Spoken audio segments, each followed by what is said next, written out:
soul to tide the ebb and flow. I'm the one the ocean chose to stay. Salted air, my skin is blessed with sunlight prayers, head to toe in lace ribbon. Oh, July couldn't stay, it was already near the ending of the summer. You'd be sorry. Good evening, guys. So today is So today is September 23rd and it is officially fall. Now, I'm gonna show you my fall favorites. Ang tagal ko nang gustong magkaroon ng Crocs. Ay, hindi pala, joke lang. Ayoko pala talaga. Kasi hindi ko alam, parang nangihinayang akong isuot sa labas kasi madudumihan. And nung nakita ko yung mga Jibbitz na Barbie, naghanap talaga ako ng mga mura. And walang kasya na size sa akin. And nung nakita naman ako, hindi siya komportable. And finally, nakakita ako sa TK Maxx. And nakakita ako ng size ko. Super sarap sa paa, lalo na ngayon, di ba? Magtataglamig na. And super handy niya pala sa gabi kasi hindi mo nabubuksan yung ilaw kasi makikita mo na agad dahil luminous ka siya. Matagal ko na talagang gusto magkaroon ng cowboy boots. Kaso, malaki naman yung legs ko kaya maraming hindi kasya. And nakita ko sa... Yan, buksan natin siya ng sabay-sabay. Wow, parang hindi naman sinukat. ASMR.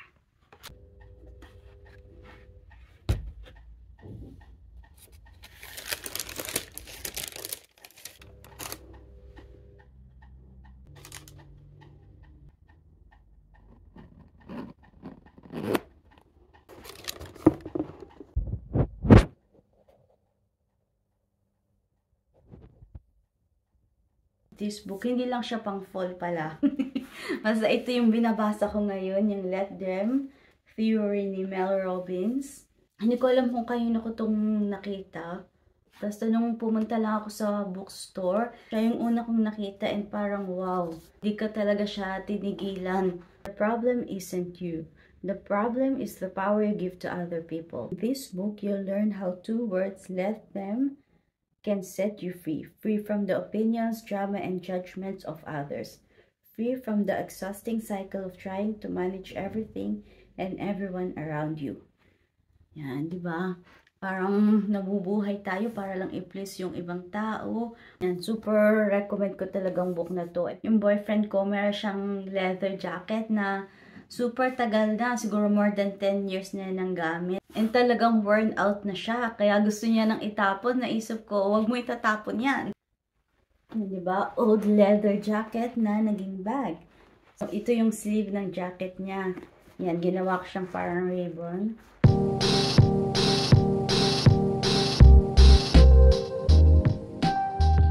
Or na-reveal ko na, pero sasabihin ko ulit kung kanino galing yung mga bags ko. Galing yun sa inay. Kaya naman naisip ko na gawan din siya ng bag. Kasi nga lagi siyang nagbibigay ng bag. Lagi siyang may surprise. And nakakita kasi ako ng bag. Hindi ko pa kaya siyang bilihin. Kaya naisip ko na gumawa na lang. Suede siya. And yan, naisip ko na bumili ng fabric. At gawin siyang bag. Siguro nakita niyo na to sa shorts.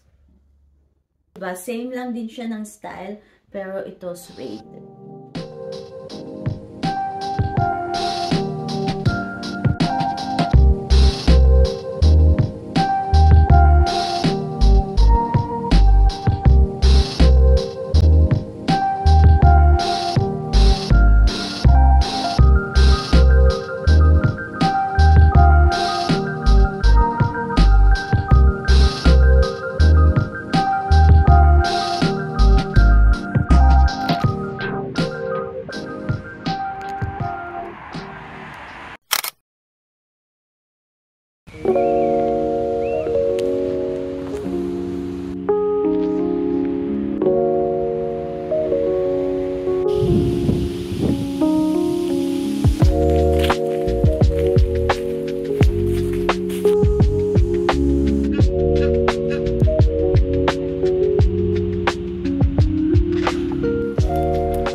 look who's packing again. Itong jumpsuit na to, binili namin sa black market.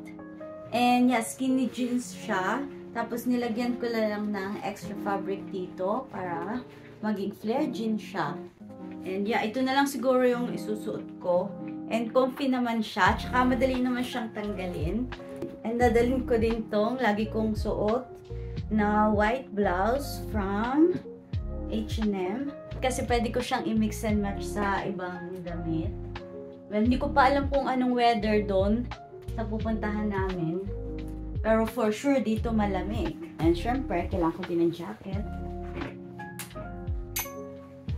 So, ito yung susuotin ko papunta doon and pabalik dito. Kasi for sure, meron namang laundry doon. Itong jacket na to is from C&A. Ito na likod niya. Outfit number 2. Ginawa ko tong dress na to. Kasi nagandahan ako sa fabric niya. Ito siya nitong mother of pearl na teardrop ata yung tawag dito. Meron akong pants. Sinuot ko to nung birthday ko and nung nagpunta kami sa Venice. Walang-wala yung Zara. Ito, pakinggan nyo. Genevieve Gozum. O, diba ang mahal pakinggan? Social. Genevieve Gozum. Yan yung mga damit namin nung araw. Dadali din tayo ng black dress kasi pwede siyang casual, formal. Wait lang. Yan. Nasukat ko na itong mga to lahat eh. Meron din akong bikini from Shein. Galing sa Tita Boots. Nasuot ko na ito nung nag-Warmont kami. Top from Uniqlo na meron na siyang bra dito sa loob.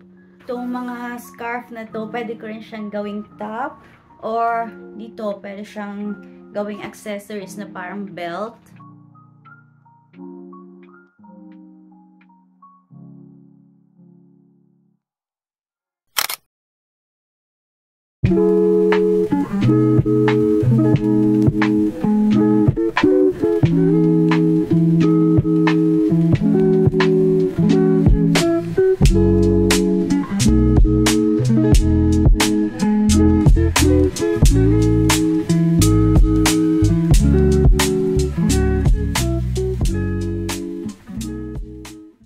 Saturday and pupunta ako sa mga mami kasi ang tagal ko na rin silang din nakikita. And yeah, this is my outfit.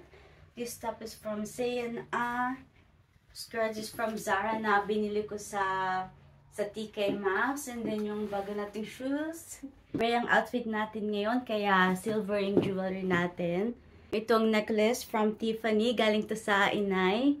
And yan, ang inay, daming request. Magsalamin daw ako, kulitin ko daw yung buhok ko. Well, hindi ko naman siya kinulot. Ganito talaga yung buhok ko. Itong earrings ko, pa-birthday to ni Tom. Nakita ko siya sa Crash Landing on You. Tapos itong bracelet ko from Pandora. Itong snake bracelet na to, galing sa boyfriend ko. And itong isa naman, galing sa mami at sa tito. Na-vlog ko na yung Pandora story ko. Pero mostly kasi dito, travel charms. And nakakatawa tong isang bracelet na to. Kasi puno na nga ito. Humingi ako ng pa-birthday sa mami at sa tito na bracelet. Kasi parang mapuputol na siya eh. Tapos biglang may nag-email sa akin na yung purchase ko daw sa Pandora, ganyan-ganyan. Eh, hindi naman ako lumabas ng bahay. Hindi ako nagpunta sa mall. Super dami pa ng binili niya. Inag-chat ako sa customer service. Nag-email ako. Tumawag ako. Kinonek ako kung kani-kanino. Tapos tumawag din ako sa mall mismo. Sa Pandora store sa mall. Yun. Tapos nung King's Day, di lumabas kami. Pagpunta namin doon, sabi ng mami, oh, here's your birthday gift. Tawang-tawa talaga ako kasi hindi ko naman in-expect. Akala ko magkasama kaming bibili. Tapos yan, super sweet naman kasi magkasama silang bumili ng tito. As in, sila pa mismo yung pumili ng charms na kasama. Hindi lang bracelet yung binili. Kaya, thank you.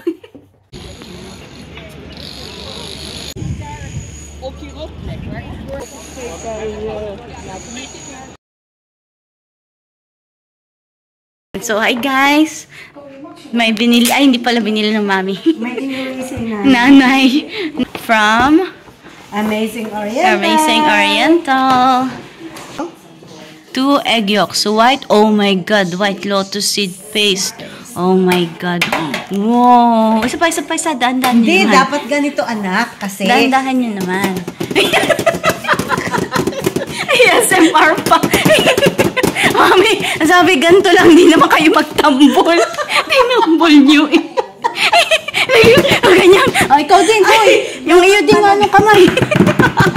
Ganito, anak talaga. Yapang paswerte, di ka? Ito kasi pag mga influencer. Ay, ito.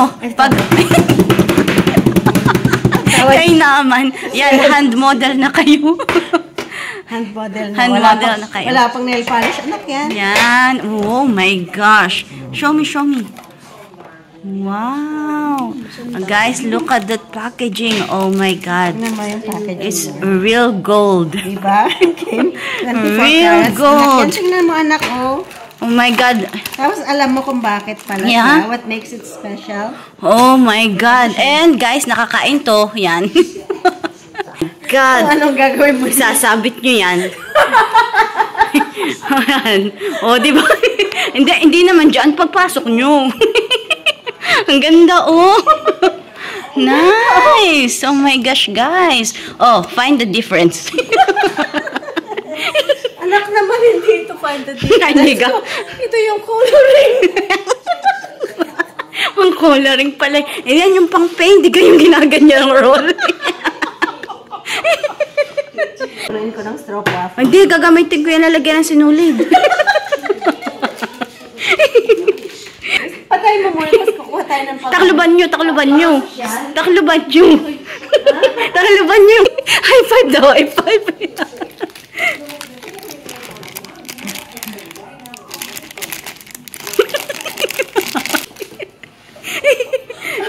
Huwag ka tumawa. Nawawala yung sound niya eh. ASMR pala yan. Okay. Look. Ganda ng pagkakagawa niya. Oh my God. Talagang artisan. Guys. Tama mo, anak, may gold. Oh my, kaya pala mahal. My Guys, gold. ito yung nagpamahal. 24K. Ayan, Kim, oh. Look at that. Wow. Oh, that's the egg yolk, guys. Tama. Oh. Egg yolk made of gold. Siya kainin. Sige. Yun. Sarap ba? Sarap?